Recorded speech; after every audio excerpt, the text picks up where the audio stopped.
సరేనా? ఇప్పుడు నాది ఇంకో క్వశ్చన్ ఏంటంటే, ఇప్పుడు మనం లర్నింగ్ బోర్డు పెట్టుకొని డ్రైవింగ్ చేస్తుంటారు, నేర్చుకుంటుంటారు. సో మనలాగా ఇట్లా లర్నింగ్ ఎల్ బోర్డు ఉందా? ఇట్లా ఉంది చూడు, ఇక్కడ ఎల్ బోర్డు ఉందా ఇట్లా.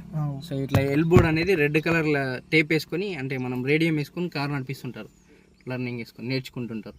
సో అట్లాంటి వెహికల్ని మనం ఓవర్టేక్ చేసేటప్పుడు జాగ్రత్తగా ఓవర్టేక్ చేయాలి. ఎందుకు అర్థమైందా? లర్నింగ్ ఎల్ బోర్డ్ వేసుకొని నడిపించే వాళ్ళు లర్నింగ్ అన్నట్టు, అంటే నేర్చుకుంటున్నారు వాళ్ళు అని అర్థం. సో అట్లా నేర్చుకునే వాళ్ళని మనం ఓవర్టేకింగ్ చేసేటప్పుడు జాగ్రత్త ఉండాలి. అంటే క్యాజువల్గా వెహికల్ ఓవర్టేక్ చేసేటప్పుడు కంటే ఆ వెహికల్ ఓవర్టేక్ చేసేటప్పుడు ఇంకా జాగ్రత్తతో ఓవర్టేక్ చేయాలి. ఎందుకోసం? వాళ్ళు ఎటు వచ్చేది కూడా తెలియదు కాబట్టి, వాళ్ళు కూడా నేర్చుకుంటారు కొత్తగా.